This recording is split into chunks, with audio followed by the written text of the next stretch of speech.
Today we are going to continue our chapter number 9 of class 12 history. Earlier we have read up to this point in the previous video. I will mention the link in the description. You may check from there the first part of this chapter. So I am going to continue the second part. तो आज हमें heading है हमारी capital and courts capital cities. देखो, एक तो होती थी राजधानी, एक होती थी दरबार, जहाँ पे और आमतौर पर दरबार जो कोर्ट लगती थी वो कहाँ पे लगती थी? राजधानी के अंदर। The heart of the Mughal empire was its capital city. जो मुगल एम्पायर का, मुगल साम्राज्य का दिल था वो उनकी राजधानी थी, जहाँ पे कोर्ट, जहाँ पे उनका दरबार लगता था। The capital cities of the Mughal frequently shifted. और कैपिटल सिटीज हम जानते हैं, आगरा से दिल्ली हुआ, शाहजहानाबाद भी था, तो ये सब चीज़ें। During Babur time Agra was the capital of Mughal. Babur के वक्त, जब बाबर 1526 में भारत आए थे, तो आगरा भारत की कैपिटल थी, मुगल साम्राज्य की। In the 1570s Akbar decided to build a new capital Fatehpur Sikri. 1570 में अकबर ने फतेहपुर सीकरी को अपना वो बनाया, नई कैपिटल मुगल साम्राज्य की। One of the main reason that Sikri was located on the direct road to Ajmer. Fatehpur Sikri कहाँ पे? डायरेक्ट रोड अजमेर से और परे कंधार, अफगानिस्तान, इसलिए उसको बनाया गया। In Sikri the dargah of Sheikh Moinuddin Chishti had become an important pilgrimage centre. और रास्ते में शेख मोउद्दीन चिश्ती की दरगाह भी थी, जो एक इम्पोर्टेंट पिलग्रिमेज तीर्थ स्थान है। The Mughal emperors had close relationship with Sufis of the Chishti सिलसिला। मुगल एम्परर्स, जो मुगल शासक थे, वो सूफीज्म को बहुत मानते थे और उससे बहुत ज़्यादा क्लोज थे।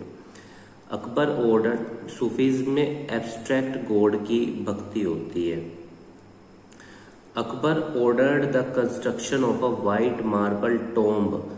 मतलब अकबर ने ऑर्डर दिया इस चीज़ की कि इनके लिए एक वाइट मार्बल का मकबरा बनाया जाए। शेख सलीम चिश्ती एट फतेहपुर सीकरी। इनका शेख सलीम चिश्ती का फतेहपुर सीकरी में उनका मकबरा वाइट मार्बल से बनाया जाए।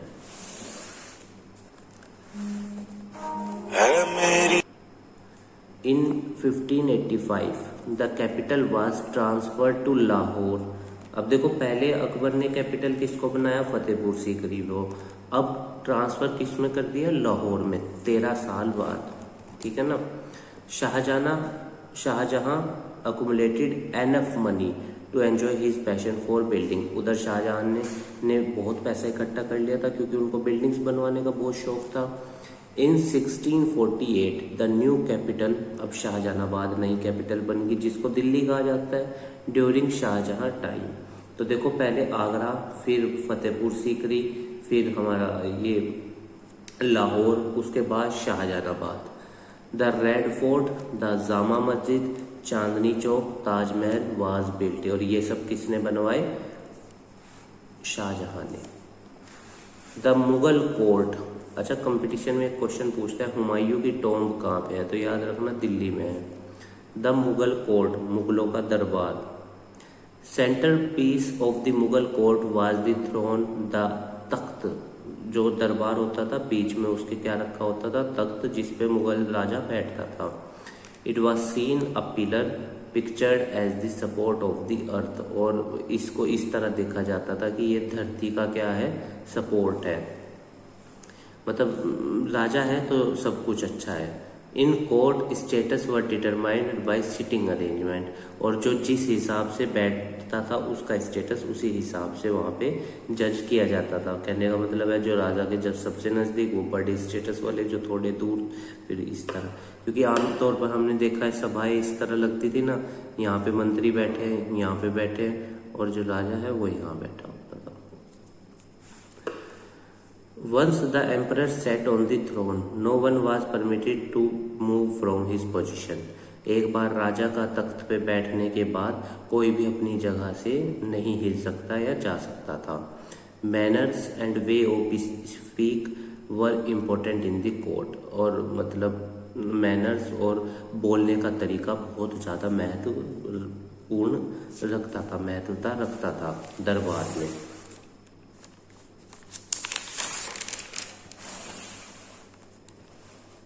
इनफ्रिंगमेंट of the manners was punished in the court, और जो मैनर्स को नहीं मानता था फिर उसको सजा मिलती थी। द फॉर्म ऑफ सैल्यूटेशन, अभिवादन, to the ruler indicated the person status. अभिवादन करने के तरीके से ही एक पर्सन का स्टेटस जज किया जाता था।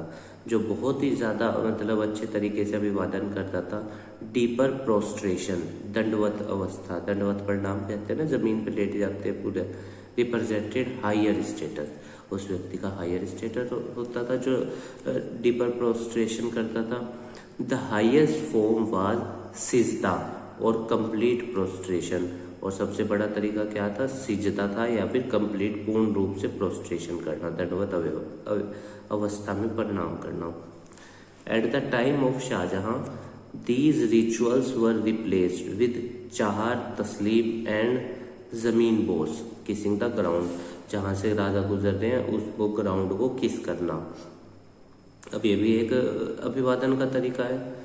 The emperor begin his day at sunrise with prayer, और जो राजा होता था वो अपना दिन कैसे शुरू करता था, प्रेयर करके सुबह के वक्त। Then appeared on a small balcony, और फिर बालकनी में आता था क्राउड के सामने, उनको मतलब स्पीच देता था या मोटिवेट करता था। जो भी soldiers, merchants, crafts person, peasants, women with 6 children waited for a view.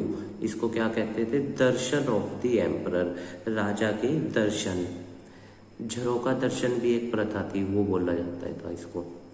After it the emperor walked to the public hall. अब उस बालकनी में जनता को अभिवादन करने के बाद या जनता को देखने के बाद या उन्हें प्रीच करने के बाद राजा अब कहाँ जाता था, मुगल एम्परर शासक को दीवान, मतलब वहाँ पे अपने दरबार में। हॉल ऑफ ऑडियंस, दीवान ए आम, इसको क्या बोला जाता था, दीवान ए आम, याद रखिएगा। Hall of audience is called Diwan e Aam. State officials presented reports and made request. वो रोजाना के जो मसले होते थे या जो मतलब की हिदायतें या फिर जो भी चीजें काम करने हैं वो उनको बताते थे।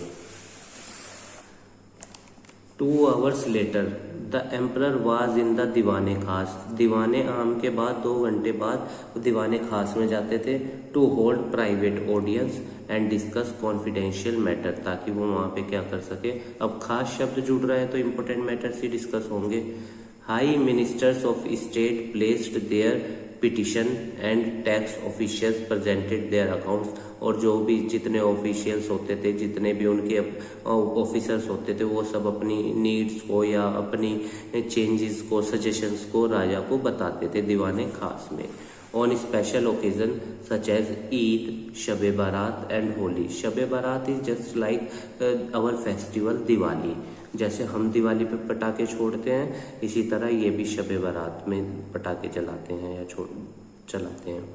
And Holi celebrated by them. In functions पर क्या होता था, आयोजन कराए जाते थे कार्यक्रम के। Titles and gifts, grand title were adopted by the Mughal emperor eight the time of coronation, राज्याभिषेक ऑफ विक्ट्री। ठीक है ना, जब मुगल राजा का राज्याभिषेक होता था तो उस वक्त उनको बड़े टाइटल्स या बड़े मतलब की उपाधियां दी जाती थी। Titles were announced in the audience, और जो उपाधियां होती थी वो जनता के बीच में अनाउंस की जाती थी कि किसको क्या उपाधि मिली है। अब एक आप बात यहाँ पे याद रखिएगा, आर्टिकल 18 इंडियन कॉन्स्टिट्यूशन का एबोलिशन ऑफ टाइटल्स है। कोई भी व्यक्ति अगर उसको कोई उपाधि मिली है वो अपने नाम के आगे नहीं जोड़ सकता। एक्सेप्शन अगर उसको एजुकेशन फील्ड में उपाधि मिली है तो वो जोड़ सकता है, जैसे doctors, advocates. Mughal coins carried the full title of the emperor. Mughal coins जो मुगलों के सिक्के होते थे उनके ऊपर मतलब उनकी उपाधियां या उनके राजाओं के फोटो होते थे इस तरह। The granting of titles of man was an important aspect, और जो पुरुष को टाइटल्स मिलते थे वो एक इम्पोर्टेंट एस्पेक्ट था, उसी से ही उसका स्टेटस जस्टिफाई होता था। इन the court any person identified by there titles. आमतौर पर दरबार में किसी व्यक्ति को किस उससे पहचाना जाता था, उसके ओहदे की वजह से पहचाना जाता था, जैसे रिवेन्यू ऑफिसर या इस तरह। The titles Mirza Raza was given by Aurangzeb. Mirza Raza का टाइटल किसने दिया था? औरंगजेब ने अपने 2 हाईएस्ट रैंकिंग नोबल्स को, जय सिंह एंड जसवंत सिंह को, उन्होंने क्या कहा? मिर्जा राजा, औरंगजेब ने। औरंगजेब को याद रखिएगा जिंदा पीर भी कहा जाता है, और यही वो व्यक्ति था जिसकी सेना में सर्वाधिक हिंदू सेनापति थे या सैनिक थे।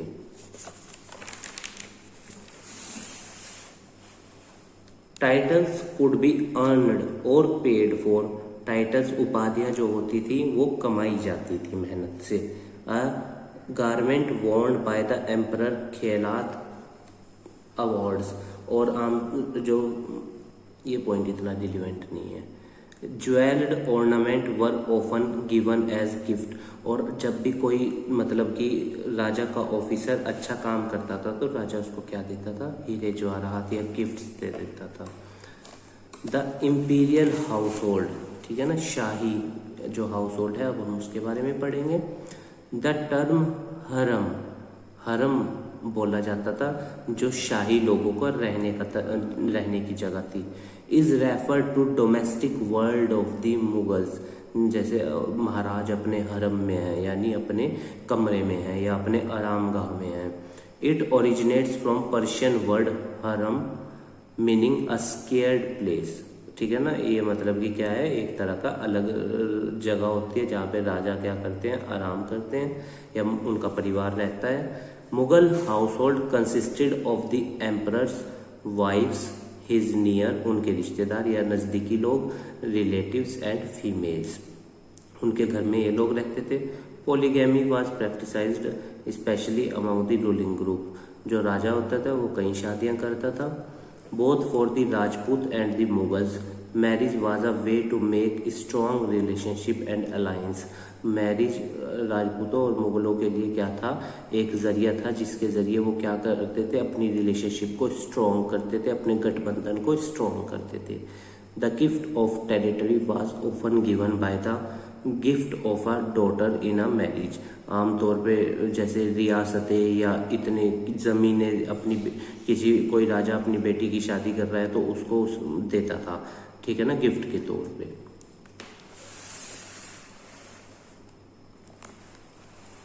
In the Mughal household, a difference was maintained between wives who came from royal families. अब जो रॉयल फैमिली शाही परिवारों से आती थी पत्नियां, उन्हें तो बेगम कहा जाता था, और जो दूसरी वाइफ्स होती थी जो शाही परिवारों से नहीं होती थी उन्हें आगाज कहा जाता था। Who were not of royal family, जो रॉयल परिवारों से नहीं होती थी। The begums married after receiving huge amount of cash. आमतौर पर बेगम से शादी कब होती थी? जब उसे बहुत सारा कैश दिया जाता था। हायर स्टेटस, ग्रेटर इंटेंशन, उसके पति के द्वारा। किसके कंपैरिजन में? आगा से बहुत ज़्यादा दिया जाता था उसको स्टेटस, क्योंकि वो रॉयल परिवार से आई है। The concubines अगच्चा occupied the lowest position than आगाज। आगाज से भी नीचे किसकी मतलब स्टेटस होता था? अगच्चा का।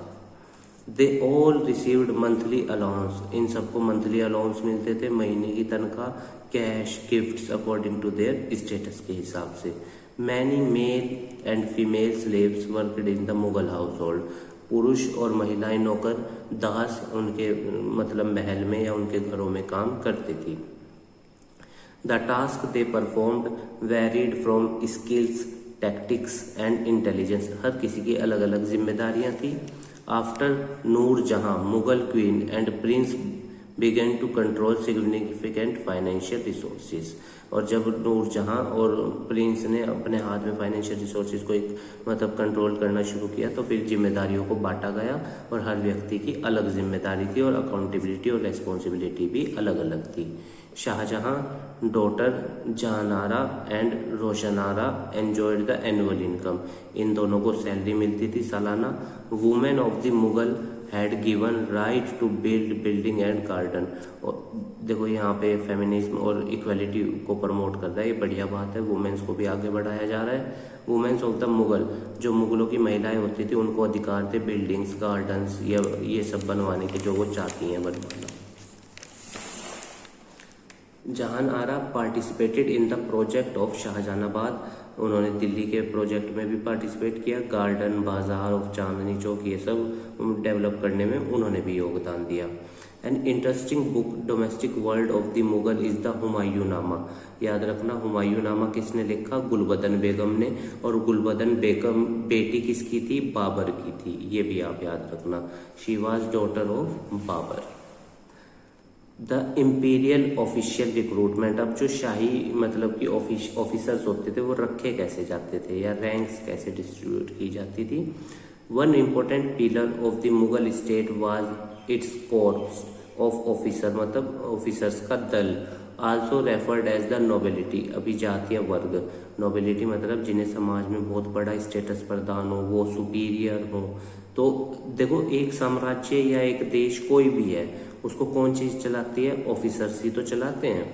The nobility was recruited from diverse ethnic and religious group. अलग अलग रिलीजियस ग्रुप या अलग अलग मतलब कि एथनिसिटी से लोगों को रिक्रूट किया जाता था, अपॉइंट किया जाता था। This ensured that no group was large enough to challenge the authority of the state. इससे क्या होता था कि कोई भी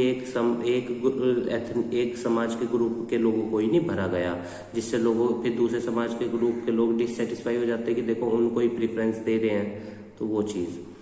1560 onward the Rajputs and the Indian Muslim entered their imperial services। और imperial services में 1560 के बाद से ही शुरुआत हुई शाही सर्विसेज की। The first to join was a Rajput chief, और जिसने सबसे पहले imperial सर्विसेज को ज्वाइन किया, शाही सर्विसेज को, वो थे Raja Bharmal Kachhwaha of Ajmer Amber, to whose daughter Akbar got married. और इनकी बेटी से अकबर की शादी हुई थी। Iranian gained high office under Jahangir. Jahangir के दरबार में ईरानी लोगों को बहुत बड़े बड़े ऑफिस मतलब रैंक दी जाती थी।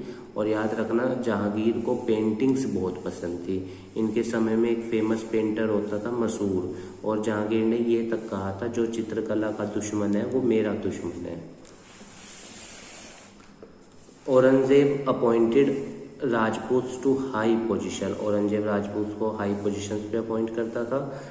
To type of government offices held rank. Zat indicates the position in the imperial hierarchy and the salary sawar and indicates the number of horseman required.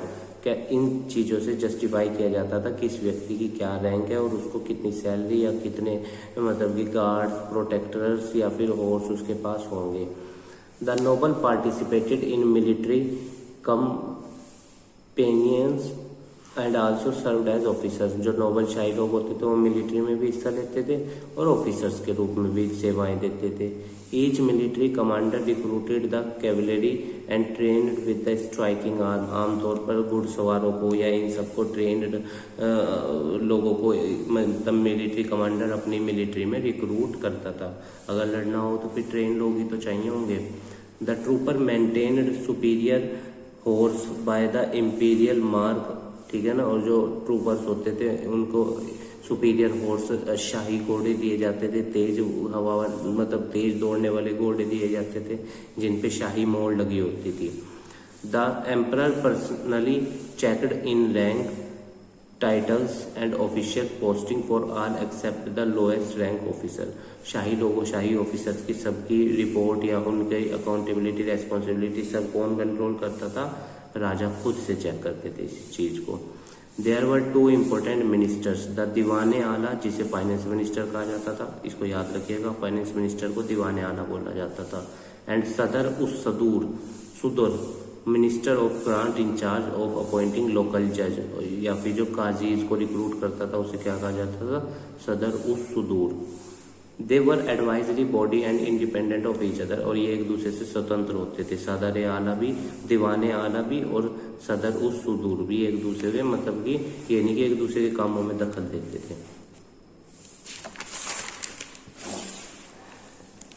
Information and empire. The keeping of exact and detail record was an important for Mughal administration. सारा record अच्छे तरीके से maintain करते थे और इकट्ठा करके रखते थे। The Mir Bakhshi record all applications and document presented to the court। ठीक है ना। मीर बख्शी सारे डॉक्यूमेंट्स को इकट्ठा करके रखता था और सारे डॉक्यूमेंट्स को मेंटेन भी वही करता था। जैसे आपने देखा होगा नगर पंचायतों में आमतौर पे बख्शी बोला जाता है एक व्यक्ति को, वो पोस्ट होती है, बख्शी कहा जाता है। तो उसका काम यही है, अकाउंट्स मेंटेन करना। इन यूपी में होता है ये। In addition agents, wakil of noble and regional rural recorded the entire proceeding of the darbar with the date and time. और जो भी दरबार के अंदर शब्द मतलब कि जैसे आपने देखा होगा ना जज के नीचे टाइपराइटर्स होते हैं, या आप वो देखे होंगे जो जिन शॉर्ट हैंड राइटिंग जो बोलते हैं फटाफट लिखते हैं, तो सेम इसी तरह शाही दरबार में भी होते थे जो दिन की एक्टिविटीज को, गतिविधियों को रिकॉर्ड करते थे।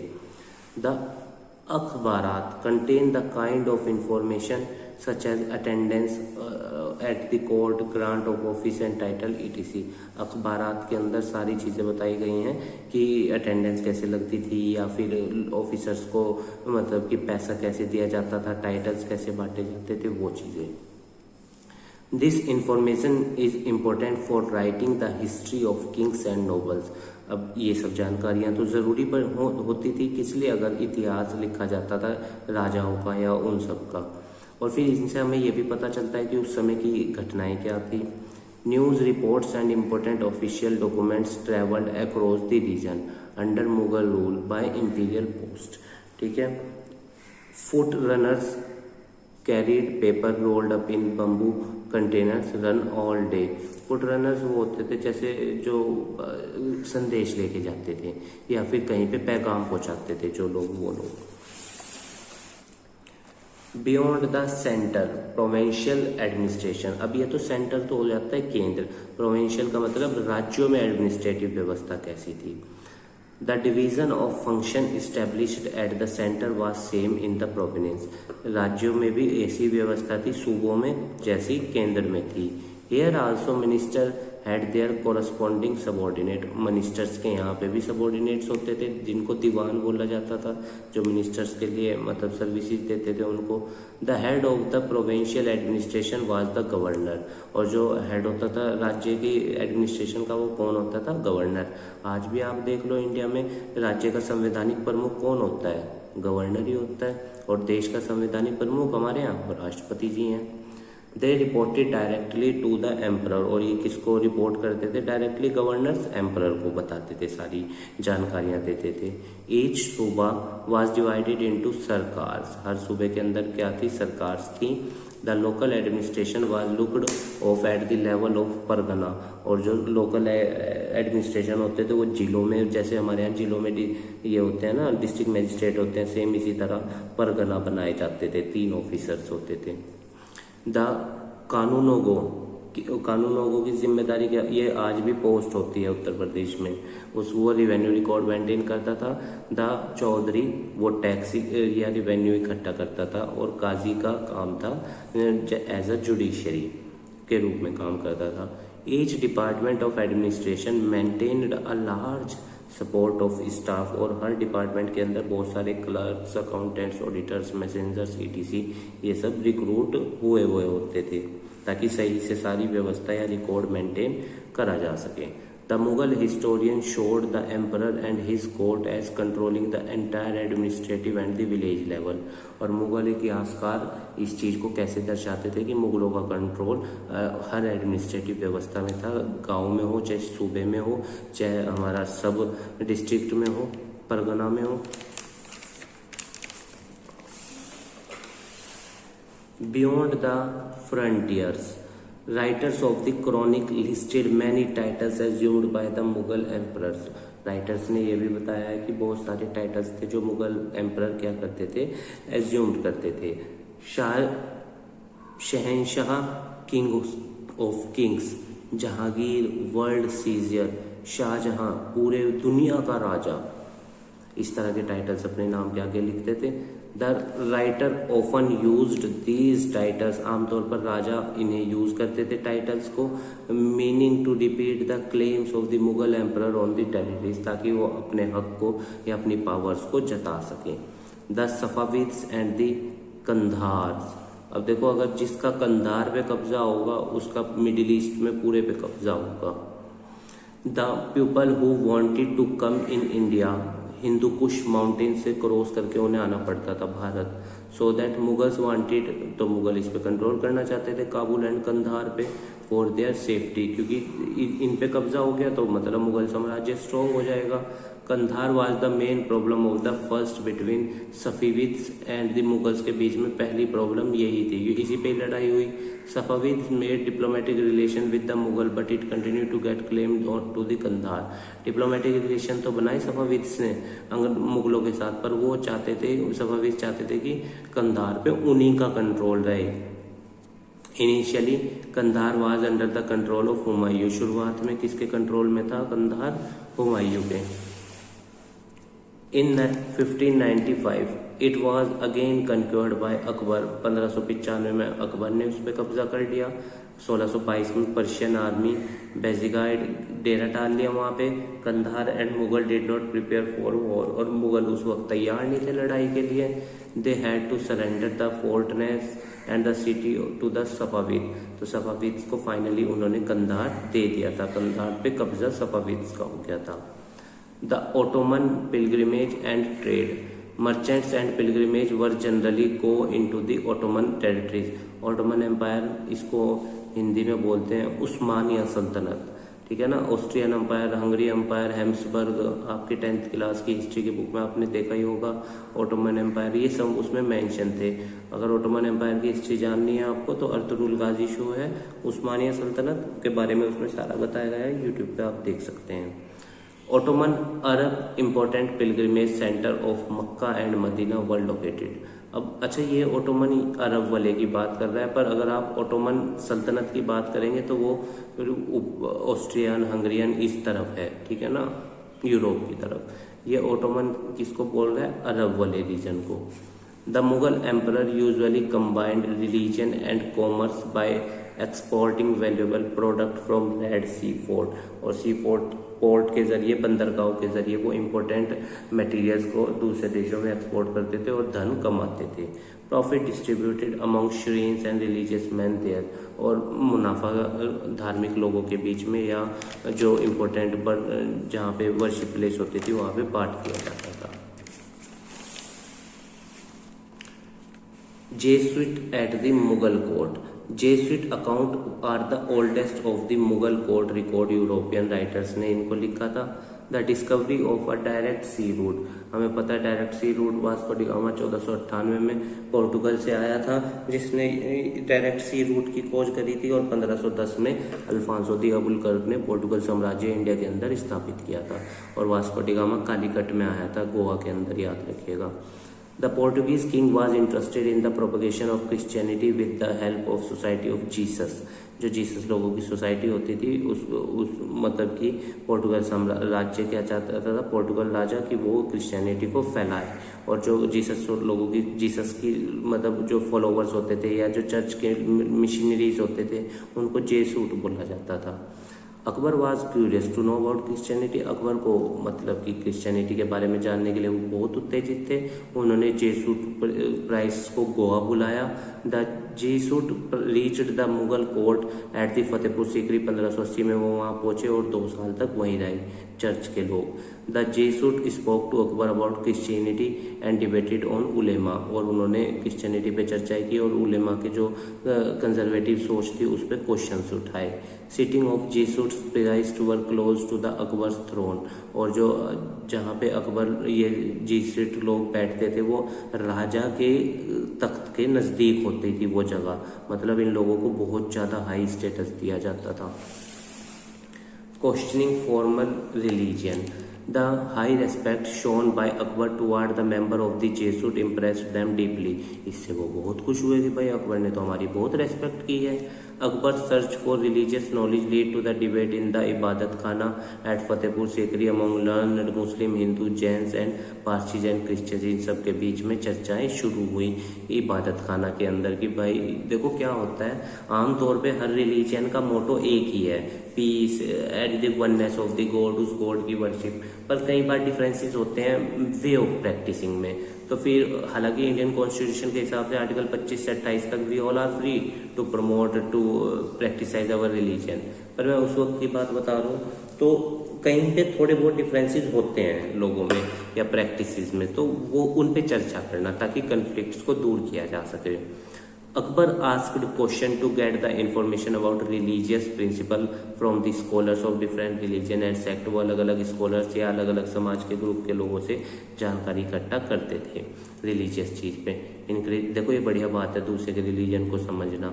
Increasingly he moved from the conservative thinking and move toward the divine worship. और अगर जो रूढ़िवादी सोच थी उससे वो कहाँ पे मूव करने लगे, डिवाइन वर्शिप में, वननेस ऑफ गॉड में, प्योर गॉड की वर्शिप में। तो उम्मीद है गाइस आपको ये चैप्टर समझ में आया होगा। हमारे काम को सपोर्ट करने के लिए वीडियो को लाइक कीजिएगा, अपने दोस्तों के साथ शेयर कीजिएगा और हमारे चैनल को भी सब्सक्राइब कर दीजिएगा। और अगर आपकी कोई क्वेरी है या कोई पॉइंट क्लियर नहीं हुआ तो आप हमें कमेंट बॉक्स में बता देना, हम उसको कंसर्न कर लेंगे। और देखो अगर कोई इस पॉइंट ऐसा आया है बीच में जिसकी वजह से आप हर्ट हुए हैं तो हम उसके लिए क्षमा मांगते हैं, या फिर कहीं पे बोलने में प्रोनाउंसिएशन में मिस्टेक हुआ है हम उसके लिए भी आपसे क्षमा मांगते हैं। हमारा कोई इंटेंशन नहीं है देखो हर्ट करने का, पर कई बार कुछ पॉइंट्स ऐसे होते हैं हिस्ट्री में जो क्या करते हैं, हमें थोड़ा सा कल्चरल डिफरेंसेस की वजह से वो वेरीज कर जाते हैं। तो आप एज ए स्टूडेंट ही चीज़ों को गेन कीजिएगा, ठीक है। तो ठीक है स्टूडेंट्स, धन्यवाद।